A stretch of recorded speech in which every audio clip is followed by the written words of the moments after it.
What was your screen time like last week? Mine was 2 hours, 52 minutes a day on average. Well, what if we could utilize that time towards sacred or holy pursuits as opposed to doom scrolling? Welcome to Compass, Finding Spirituality in the Everyday. I'm your host, Ryan Dunn. 2 hours, 52 minutes per day. That's not terrible, I guess, but still, that's almost 3 hours of my day every day spent staring into the little glowing triangle. Now, some of that time is meaningful. I'm connecting with people, staying informed, I'm doing work, but let's be honest, a lot of it is actually a little bit more mindless, isn't it? It's scrolling, doom scrolling even. The scrolling often triggers a stress response, which sends cortisol and dopamine into our systems, and then dopamine specifically keeps us craving more. It's been called the molecule of more. And when we're swimming in dopamine, we want novelty and surprise. And that ignites our need to keep scrolling or looking for fresh information or to find something else that's as triggering as something that we just saw, even if it's negatively triggering. And that's why we find that headlines centered on negative emotional responses tend to get more attention. Anyways, when we're scrolling on our screens, what's happening here is a feedback loop. We see a concerning post, which ignites our cortisol receptors. Our brain registers a threat, and then we scroll in hopes of clarity or control, and the brain is seeking dopamine, but instead there's more stress as we scroll looking for something that feels rewarding. The loop is self-reinforcing. Cortisol ramps up our anxiety. Dopamine rewards the scrolling behavior, so we just keep repeating it. Now, of course, this isn't the only thing that we do on our phones or screens. We do lots of things there, and we can use them to disrupt this stressing cycle and to redirect our attention and create neural pathways of positive reinforcement for things like stillness and awareness. Our screen time can be used to nurture our spirits. That's what today's episode of Compass is all about, turning your screen time into soul time. I'm going to introduce you to a handful of apps that invite us into reflection, contemplation, and prayer. Some are rich with content, some are beautifully simple, but all of them can help guide us towards moments of spiritual presence. Just a quick note, none of these apps are sponsors, and I'm not getting any kind of affiliate benefit for recommending them. I'm just sharing tools that I've found useful on my own spiritual journey. And I think all of these apps are free. So some may have some additional content behind a paywall, but generally, these are not heavily profit-driven endeavors. They were designed to feed the spirits of users before they were utilized for profit. I'm not going to name specific podcasts here. I know that some people will pop on a podcast, and that can be a time of reflection and prayer for them.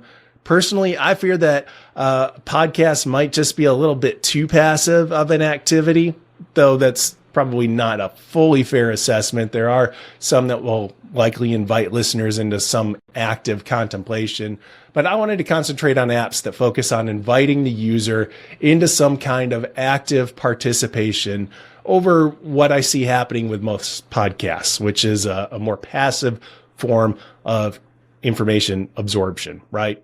Plus, there are so many great podcasts out there that they could take over something like this. And I'd feel bad for having to make judgment calls about which ones to include and which ones to exclude. So before we talk apps, though, let's talk about the why of doing this. Now, Jesus modeled a rhythm of engagement and retreat. And he taught in public. He healed the sick. He fed crowds. The introverts are listening to this. They're already exhausted. So here's the good news. He also withdrew to quiet places to rest, reflect, and reconnect with God. In Mark 1:35, we read, "In the morning, while it was still very dark, he got up and went out to a deserted place, and there he prayed." In Luke 5:16 mentions the same practice. We're told that Jesus would slip away to deserted places and pray. And around some of the most emotionally intense moments in his life, like feeding the 5,000 in Matthew 14, or just before his crucifixion, we learn that Jesus turned to solitude and prayer for clarity and strength. These moments weren't just about escape. They were about renewal, about grounding in sacred presence, about creating space for discernment and healing and connection.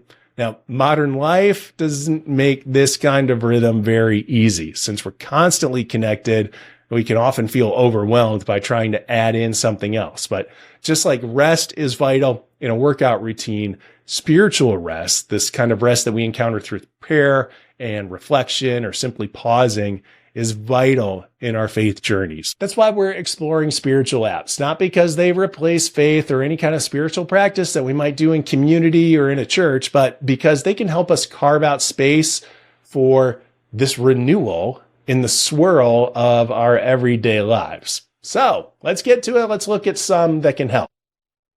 First app we're looking at is Everyday Sanctuary. This app is meant to be a 5-minute, satisfying, and sacred experience every day. It offers a short daily process that follows a 5-step rhythm: pause and find presence, reflect on scripture, reset our focus through purposeful breathing, explore gratitude, and then commit some time to praying for needs. A lot of it is left up to the user in this app, meaning that there won't be a voice or text telling you what you should be experiencing during any given step. It's just the prompts that are given. And there's space then also at the end to journal, and you can email those entries to yourself through the app, and then you have a written record of some of your experiences, which I find is actually kind of novel for these apps and pretty cool.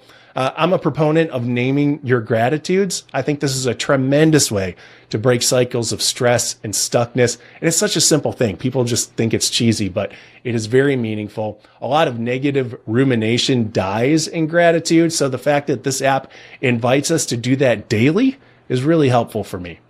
It's particularly great if you're looking for structure without a sense of overwhelm. And good news, if you want to learn more about this app, Everyday Sanctuary, you can by listening to our episode with the creator, Abigail Broca. That was episode 125 back in January of 2024. App number 2 is called Insight Timer.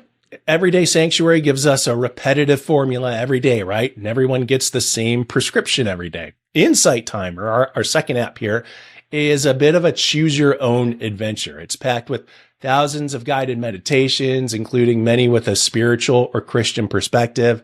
It's kind of fun to explore around across the different perspectives. However, I'm not one to say that the only way to have a Christian spiritual experience is to be guided by a Christian. I was introduced to Insight Timer by my friend Jess Bielman, and he's a good creator to follow on there. He brings a down-to-earth approach to sacred reflection. The app includes sleep aids, calming music, customizable meditation timers. And as you seek out more creators, you might just want to search for the word like Christ. It comes up with a pretty good list of introductory meditations. And the meditations in this app are generally spoken word over ambient music. And that's about it. So just know that the interaction that you're having here is all internal. And meditations range anywhere from like 45 seconds to 45 minutes. You get to choose. App 3 is called Lectio 365 or Lectio 365. Lectio 365. It's inspired by the ancient practice of Lectio Divina or sacred reading. It also utilizes a stepped formula like Everyday Sanctuary. So Lectio 365 opens with a moment of pause, then invites us to rejoice and reflect on a scripture reading. Then we ask for God's help, and then we seek to yield to God's will.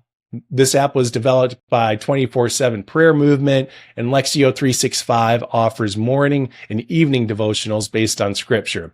And the audio version features these cool calming voices and reflective pacing. It kind of helps you slow down and then soak in the passage and really kind of moves you then to prayer. And you can read through for yourself if you want like a self-paced experience with Lectio 365, or then the guided audio readings are anywhere from 5 to 10 minutes. Usually there's a longer one in the morning, I've noticed, and then a shorter one later in the day. App number 4 is a pretty familiar one for most people because YouVersion is probably the most well-known Bible app, but there's a lot under the hood here. Besides like the 230 different translations of the Bible that you can page through, YouVersion also offers hundreds of Bible reading plans, many with reflections and prayers alongside them. Some are really more blog posty in tone. Others are deeper. So you may have to do a little digging to find ones that really nourish your soul. But once you do, then they can be really powerful ways to stay rooted in Scripture. My warning here, though, is to be mindful about the content that you're picking up. When I was talking about podcasts, I mentioned being wary of just having someone else's lens of experience or interacting with Scripture be your guide. Well, there are a lot of reading plans in YouVersion that fall into that, where it's kind of like, here's a piece of Scripture, here's how I feel about it, and that's the whole devotion. But the cool thing about YouVersion is the possibility that's behind it. There are so many reading plans that you can find one that works well for you. You just might have to hunt around a bit and then try some out for a little bit before you decide whether or not you're going to stick with it for the entirety of the plan, or if you just want to move on. App number 5 is the Centering Prayer app. Guess what it's about? It's very simple, and that's the point of it. It's a timer designed specifically for the centering prayer practice. The app includes background music as you're having your practice. It includes some scripture snippets and guidance for breath and posture. It's a great companion just for developing a habit of silent contemplative prayer. I'm not going to go into depth about centering prayer here. You can check out the app for that. I do tend to talk a lot about centering prayer, as it has been incredibly meaningful in my own spiritual nourishment. And I did a full episode on that too, way back in episode 40, which was recorded in June of 2020. That's kind of an interesting time to revisit. So if you want to dive into that little snapshot of history, go back to that one. Incidentally, when I'm not talking about centering prayer as a contemplative practice, I'm probably talking about Ignatian Examine instead. I just discovered an app for adapting Ignatian Examine, but I haven't played with it yet. So we're just going to have to wait for a future episode on that one. App number 6 is called Pray As You Go. It's developed by the Jesuits in Britain. This app offers some beautifully produced audio sessions. They feature scripture, reflective music, and the music can be really cool. It's not just droning ambient stuff. And the app has guided prayer as well. It's truly meant to be taken on the go. So the audio sessions are meant to accompany you as you walk, or as you do your commute, or as you, lay on your bed and wonder why people for so long have thought that textured ceilings were important to have. The app helps turn on-the-go moments into God with me moments, or me with God moments. All right, I'll mention a few more apps that I've not spent time with, but might be worthy of consideration for this pursuit. They include Abide, Hallow, and Soul Time. Soul Rest is a neat online app, and it works really well on desktop. Pretty much everything else that I've mentioned is going to be phone-based, but Soul Rest delivers meditations for your desktop. Many are from YouTube, and it's cool because you can just have it do a random meditation if you want to. So in the middle of your workday, you feel like having that sacred rest, just pop open the app and hit the random button. Or if you're coming up against a big project, you can hit the panic button that they also offer and get a guided meditation that's going to disrupt the downward spiral or your runaway thoughts. And I thought that meditation, the panic button one, was really well done.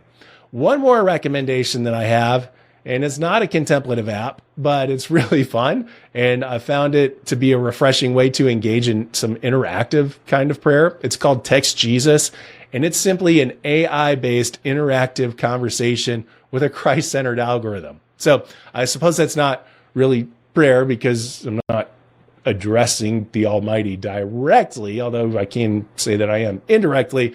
I do use this for gleaning some scriptures that are relevant to situations that I've encountered or some anxieties that I'm carrying. I shared the feeling that I was disappointing some people around me, and Text Jesus came back with assurances that God's love is not dependent on my successes or my failures, and that God sees my efforts and heart. And that was a nice reassurance at the time.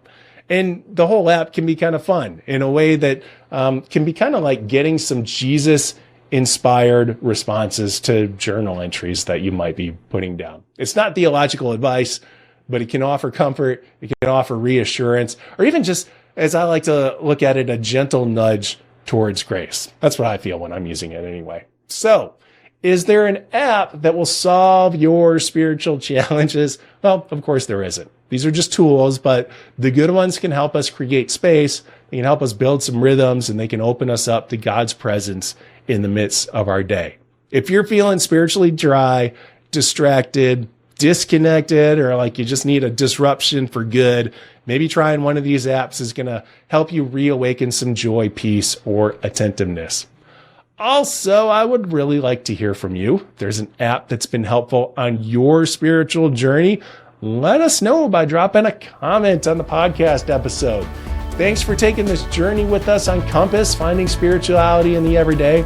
If you enjoyed this episode or found it helpful, please consider subscribing. If you've already done that, we'll drop a rating or review or a comment on your favorite podcast platform. And that kind of feedback helps others find the show and builds our growing community of spiritual seekers. For show notes, for links to the apps that we mentioned, for more resources, visit umc.org/compass.